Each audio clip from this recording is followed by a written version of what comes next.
the night in the room just reflecting and contemplating over everything that I'd felt that day, and like the pleasure that I felt having given birth naturally, even though it was not by wasn't conventional by any means, but I felt like I'd done something to be proud of, but yet I was devastated at the same time. And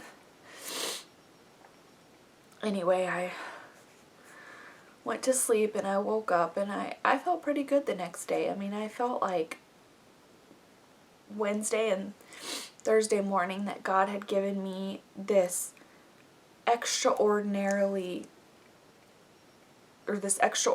calm that just, I don't know, I completely felt like I had divine comfort. I mean, that is the only way that I was not completely falling apart. And so I went home the next day. It was about 10 or 11, and going home, who would have thought, was the worst part. When I came home and I saw baby clothes that I had bought, and just remembering like the plans that we had made, and just thinking about everything that wasn't going to be happening that we had planned for the whole summer and for Christmas. And everywhere I looked was a reminder. My Doppler, ultrasound pictures. It was rough. And then Friday and Saturday, I was just roller coastering. I mean, I felt like one minute I felt so good and calm, and then the next minute I was just crying my eyes out because, it just hit me again. And I think the worst parts are when I, think about like that he's not in me anymore.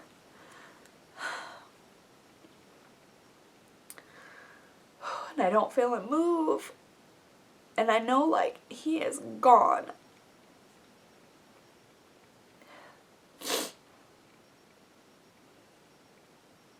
So I had church on Sunday, and I felt good on Sunday because I felt like the message that I heard couldn't have been more perfect on Sunday morning, talking about joy and how we choose joy in our circumstances, and we have to choose whether or not we're happy in life, no matter what we're given, that we can still have joy in God. And I thought, I want to choose happiness. I want people to look at me and think, there's a reason. Why is she handling this so good? So I was doing good. And then yesterday,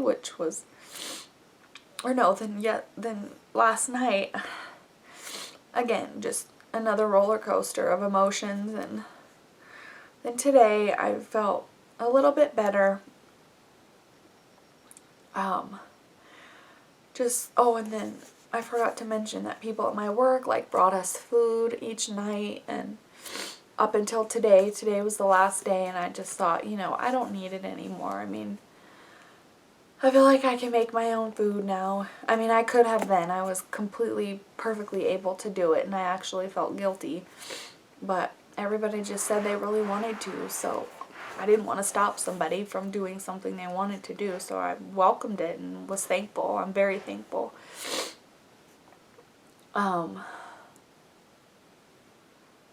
So that leads me to now. To feeling, how do I feel right now? I still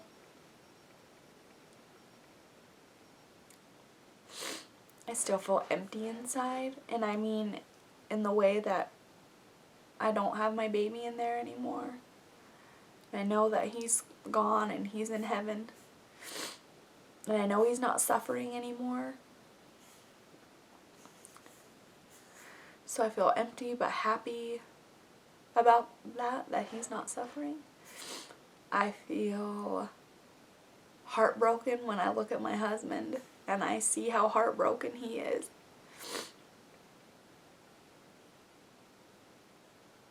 A part of me feels sorry for myself. A part of me feels angry. A part of me feels still feels like it's all surreal. I mean, how much more real can you get? But it still sort of seems surreal, like I'm just gonna wake up and be like, oh, there you are, baby, still kicking in my belly, still moving. But I don't know, I still feel God's comfort around me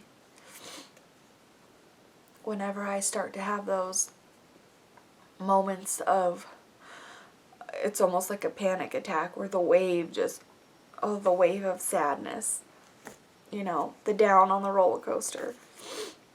Whenever I have those, I just really start to pray and ask God to just help me get through it and to comfort me and, thank Him for His love.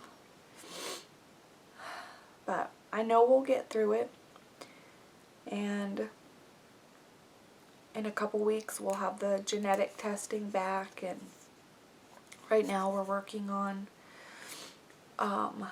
picking out a grave marker and working out burial and all of that stuff, and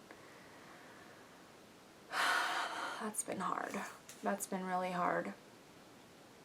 But that's just where I am now. I know I'll still have good days. I know that there will still be bad days. I'm so, beyond thankful that I have Ellie that occupies my time, and, many other things, and